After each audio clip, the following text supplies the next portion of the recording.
En este video vamos a hablar acerca de los hidrocarburos y su comportamiento en el agua, para poder explicar la situación problema que se nos dio para solucionar y analizar en este video. Mi nombre es Carlos Padilla, estoy como compañero de Rafael Jiménez y Javier Valadez. El problema comenzó en el año 2014, cuando ocurrió un derrame de un ducto de Pemex en Cadereyta Jiménez, en el estado de Nuevo León, en México. Bueno, para poder explicar todo esto hay que entender que el derrame de hidrocarburos causó muchos daños al medio ambiente. Tuvo muchísimo impacto ambiental en este municipio y por lo tanto también en su comunidad. En el municipio de Cadereyta Jiménez se solía utilizar esta agua para ciertos fines. Y bueno, realmente al añadirle hidrocarburos o petróleo crudo en este caso, los sistemas de agua potable se fueron afectando con el tiempo. Para comprender mejor la situación, hay que saber qué son los hidrocarburos. Son los compuestos orgánicos más simples y son considerados también como las sustancias principales de las cuales se pueden derivar todos los demás compuestos orgánicos. Los hidrocarburos están compuestos principalmente por átomos de carbono y átomos de hidrógeno. ¿Cómo son las estructuras moleculares de los hidrocarburos y del agua?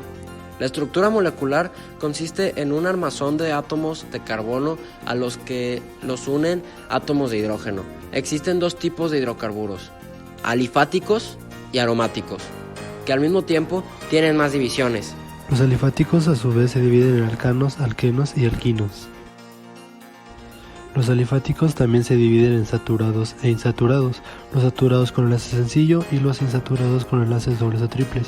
Algunos ejemplos de alcanos saturados son propano, metano y butano, y algunos ejemplos de insaturados como son alquenos y alquinos son los que se muestran en la pantalla. Por otro lado, los hidrocarburos aromáticos son de cadena cerrada, que contienen dobles enlaces alternos o conjugados. La existencia de estos dobles enlaces conjugados en su molécula les otorga una gran estabilidad y hace que sus propiedades químicas sean muy particulares. Como parte del proyecto, es muy importante entender las propiedades físicas y químicas del agua y de los hidrocarburos. Primero hablaremos de las del agua. Las propiedades físicas del agua son las siguientes. Cuentan con un punto de ebullición de 100 grados centígrados. Su punto de congelación se encuentra en los 0 grados centígrados. También tiene un alto índice específico de calor, así como una tensión superficial muy alta. Además de que su densidad es de 997 kilogramos por metro cúbico.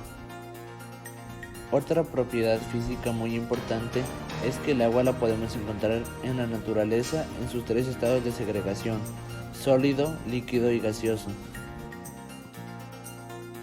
Para profundizar más en sus estados, podemos ver el diagrama de fase en pantalla y evidenciar que es el único elemento que al aumentar su presión puede pasar de sólido a líquido. Dentro del diagrama de fase también podemos ver cómo el agua puede cambiar de diferentes estados. Cuando va de sólido a gas se llama sublimación, de gas a líquido condensación, de líquido a sólido solidificación, de sólido a líquido fusión. Propiedades químicas del agua. Su fórmula química es H2O, un átomo de oxígeno ligado a dos átomos de hidrógeno. Es considerado el solvente universal, tiene un pH neutro de 7 y reacciona con óxidos ácidos y óxidos básicos. Para las propiedades físicas de los hidrocarburos tenemos que tener en cuenta el tamaño del alcano o alqueno o alquino. El punto de ebullición aumenta conforme con el tamaño debido a que también aumentan las fuerzas intermoleculares como es la del hondo.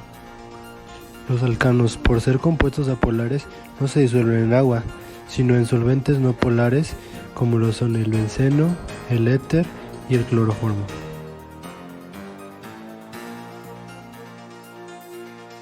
Entre sus propiedades químicas podemos observar que existe la oxidación completa o combustión, que es cuando se oxidan en presencia de aire u oxígeno y el calor de una llama, produciendo dióxido de carbono, luz muy luminosa y calor.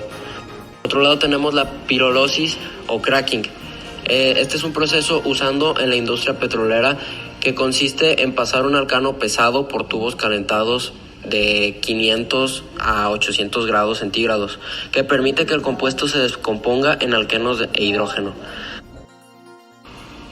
Hablando de las fuerzas intermoleculares de los hidrocarburos, al ser compuestos no polares, tenemos que considerar que las únicas que actúan sobre estas moléculas son las fuerzas de dispersión de London.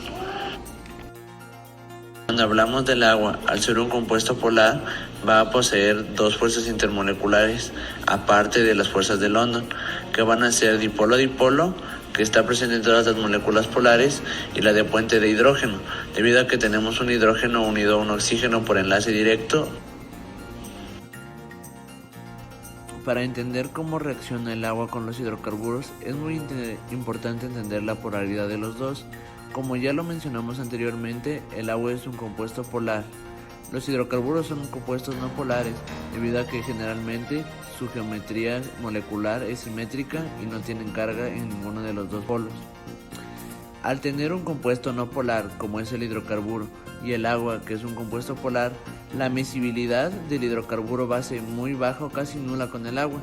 Debido a esto es que generalmente en los derrames de petróleo podemos observar cómo el petróleo se queda en una fina capa y no reacciona.